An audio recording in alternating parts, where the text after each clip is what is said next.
అతను ధాన్యం వ్యాపారి. బిజినెస్లో దెబ్బతిన్నాడు. అప్పుల పాలయ్యాడు. ఆ అప్పులు తీర్చుకునేందుకు అతను వేసిన ప్లాన్ చిన్న పొరపాటుతో బెడిసికొట్టింది. అతన్ని కటకటాల పాలు చేసింది. ఇంతకీ అతను వేసిన ప్లాన్ ఏంటి?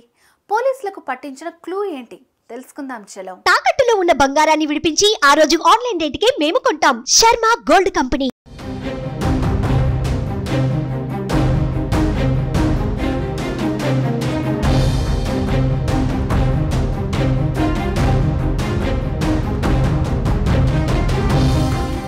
తూర్పుగోదావరి జిల్లా పాతవీరపాలెం గ్రామం. ఆ గ్రామానికి చెందిన కేతమల్లు వెంకటేశ్వరరావు అలియాస్ పూసయ్య అనే వ్యక్తి స్థానికంగా ధాన్యం వ్యాపారం చేస్తుంటాడు. ఈ క్రమంలో వ్యాపారంలో నష్టం రావడంతో ఓ 15 లక్షల రూపాయలు రుణదాతలకు చెల్లించాల్సి వచ్చింది. చేతిలో చిల్లి గవ్వలేదు. అప్పులిచ్చినోళ్ల ఒత్తిడి ఎక్కువైంది. సక్రమంగా ఏదో చేసి డబ్బు సంపాదించడం అన్నది అసాధ్యం కాబట్టి అక్రమంగా అయినా డబ్బు సంపాదించాలని ఆలోచించాడు. వెంటనే తన పేరుతో ఇన్సూరెన్స్ తీసుకున్నాడు. ప్రమాదవశాత్తు చనిపోతే 40 లక్షలు, సాధారణ మరణమైతే 20 లక్షలు ఇన్సూరెన్స్ వచ్చే స్కీమ్ ఎంచుకుని ప్రీమియం కట్టేశాడు. ఓ 2 ఇన్స్టాల్మెంట్లు కట్టిన వెంటనే తన ప్లాన్ అమల్లోకి తెచ్చేశాడు. ఇందుకోసం శ్రీను, చిన్న అనే 2 మంతుబాబులతో డీల్ కుదుర్చుకున్నాడు. ఎక్కడైనా తన వయసున్న వాడి శవం తీసుకొచ్చి ఆ శవాన్ని తన పొలం సమీపంలో వేసి దాని ముఖం ఏమాత్రం గుర్తుపట్టకుండా ఉండేలాగా పెట్రోల్తో తగలబెట్టేసి తన సెల్ ఫోన్, చెప్పులు అక్కడ వదిలేసేలాగా వారికి ప్లాన్ చెప్పాడు. అందుకు కొంత సొమ్ము ముట్ర చెప్పాడు. తాను ఆ పల్లె నుంచి వెళ్ళిపోయాడు.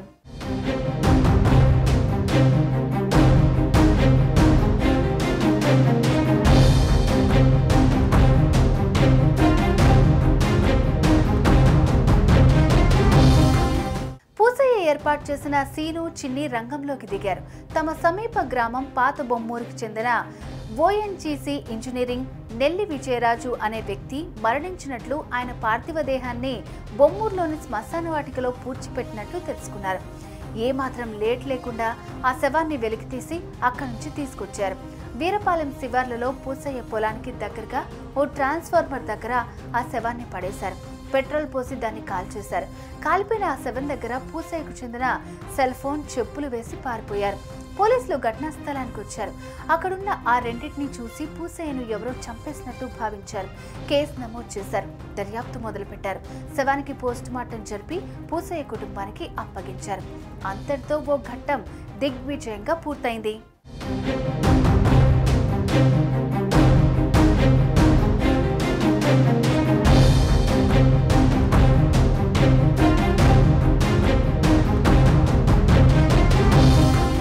అయితే ఈ ప్లాన్ ఇస్సుమంతా కూడా పూసయ్య ఫ్యామిలీకి తెలియకపోవడంతో వాళ్ళు గుండెలు బాదుకున్నారు, గొల్లుమన్నారు.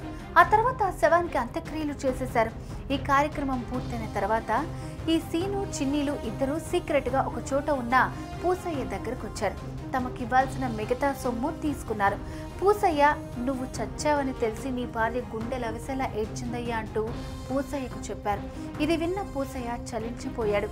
వెంటనే చిన్ని దగ్గరున్న ఫోన్ తీసుకుని భార్యకు ఫోన్ కొట్టాడు.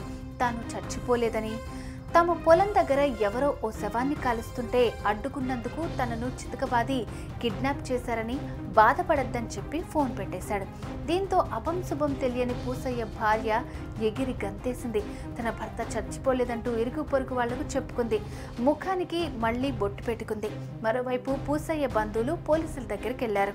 పూసయ్య ఫోన్ చేశాడని విని పోలీసులు ఆశ్చర్యపోయారు.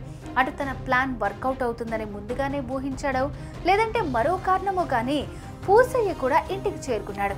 భార్యకు చెప్పిన కథనే పోలీసులకు చెప్పాడు. అతనేం చెప్పాడో వినండి. పొలం వెళ్తున్నానండి. పొలం వెళ్తుంటే మా చేలోనే బోర్ దగ్గర ట్రాన్స్ఫార్మర్ దగ్గర లైట్ మండుతుంటే అక్కడ ఆగి అలా చూసేసరికి 3 మనుషులు దూరంగా ఉన్నారండి. ఏం చేస్తున్నారు, ఇక్కడ ఏం చేస్తున్నారా, వైర్లు కోసిపోతున్నారేమో, మంట వేసారని ఇక్కడ ఏం చేస్తున్నారని స్టాండ్ వేసేసరికి వాళ్ళు పరిగెట్టుకుని ఆటో ఎక్కేస్తున్నారు. నేను పరిగెట్టుకెళ్ళి పట్టుకున్నానండి. పట్టుకుంటే వాళ్ళ 3 ఉన్నారండి. 3 లోపల లాగి గట్టి కొట్టారండి.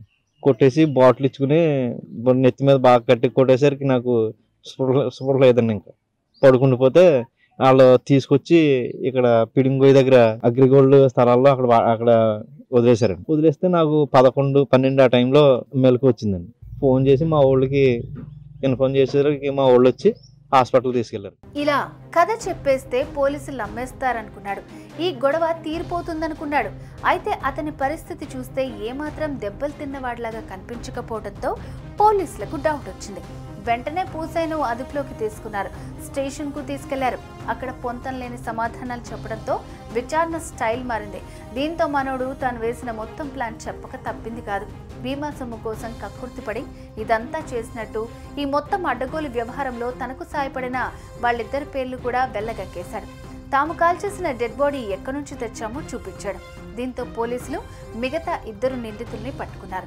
సెల్ ఫోన్తో పాటు శ్మశానం నుంచి డెడ్ బాడీ తెచ్చేందుకు వాడిన కారును స్వాధీనం చేసుకున్నారు. రకరకాల సెక్షన్ల కింద ఈ ముగ్గురు మీద కేసులు పెట్టి న్యాయస్థానం ముందు నిలబెట్టారు.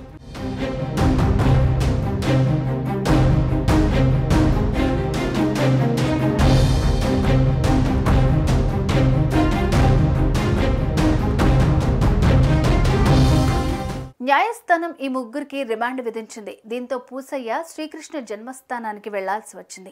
ఒక దుర్ఘటన జరిగినప్పుడు పోలీసులు ఎన్నో కోణాల్లో విచారిస్తారని, ఫోన్ నెంబర్ దొరికితే చాలు ఆ ఫోన్ ఎవరిదో, ఎక్కడి నుంచి ఫోన్ చేశారో పోలీసులు ఈజీగా పట్టేస్తారని, అటు అక్రమంగా ఎల్ఐసి నుంచి బీమా సొమ్ము రాబట్టడం అంత ఈజీ కాదని, అది ఎప్పటికైనా డేంజరేనని కొంచెం కూడా ఆలోచించకుండా కేతమల్లు వెంకటేశ్వరరావు అలియాస్ పూసయ్య చేసిన సినిమాటిక్ మోసం పక్కాగా బయటపడింది. అటు పూసయ్య చేసిన మోసం తెలిసి ఊరంతా తెల్లబోయింది.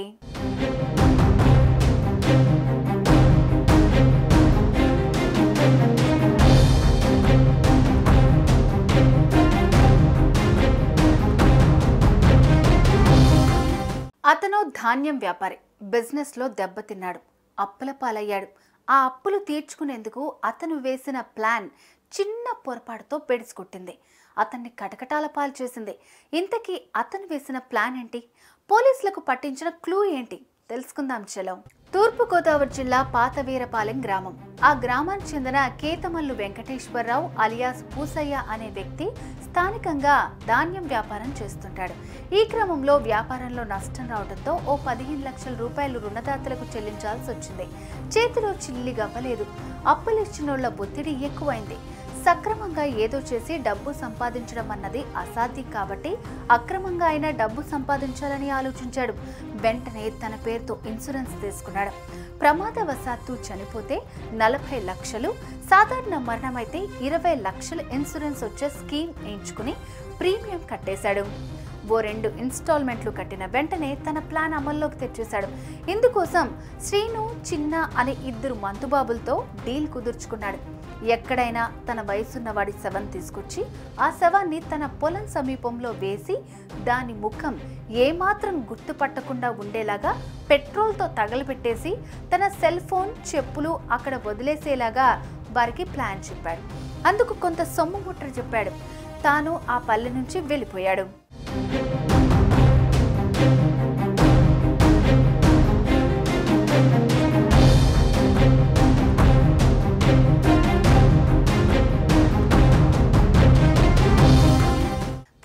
ఏర్పాటు చేసిన సీను, చిన్ని రంగంలోకి దిగారు.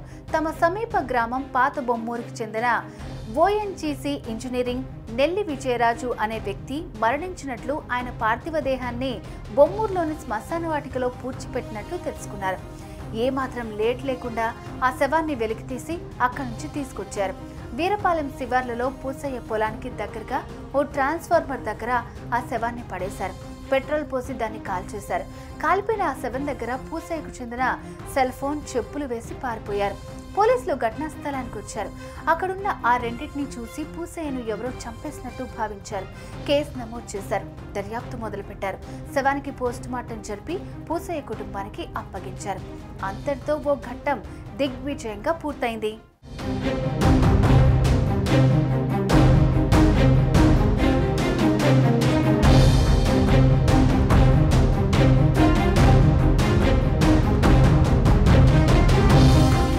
అయితే ఈ ప్లాన్ ఇస్సుమంతా కూడా పూసయ్య ఫ్యామిలీకి తెలియకపోవడంతో వాళ్ళు గుండెలు బాదుకున్నారు.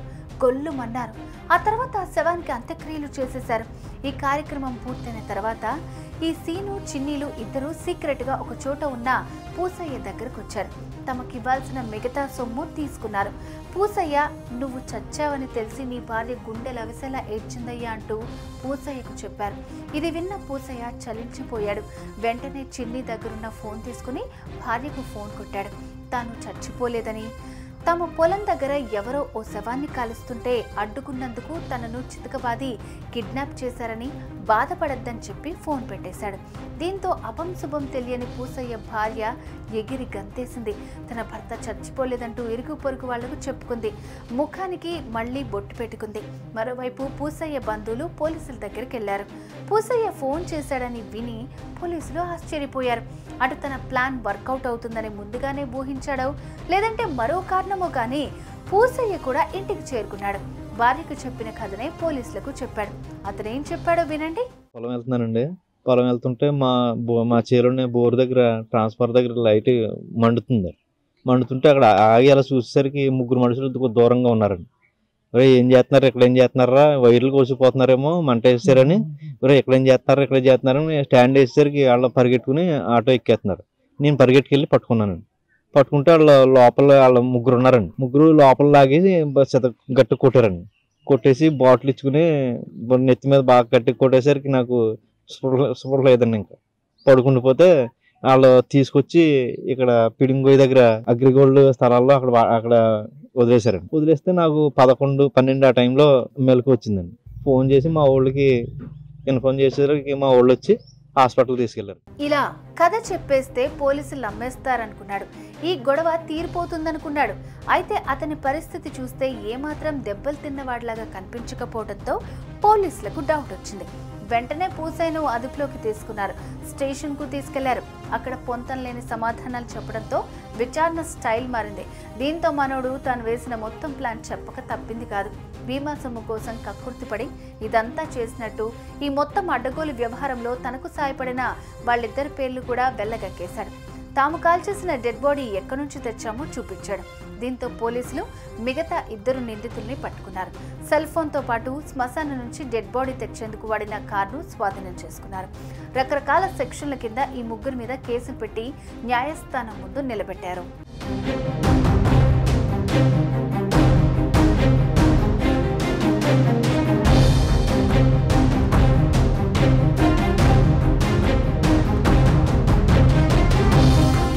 న్యాయస్థానం ఈ ముగ్గురికి రిమాండ్ విధించింది. దీంతో పూసయ్య శ్రీకృష్ణ జన్మస్థానానికి వెళ్లాల్సి వచ్చింది.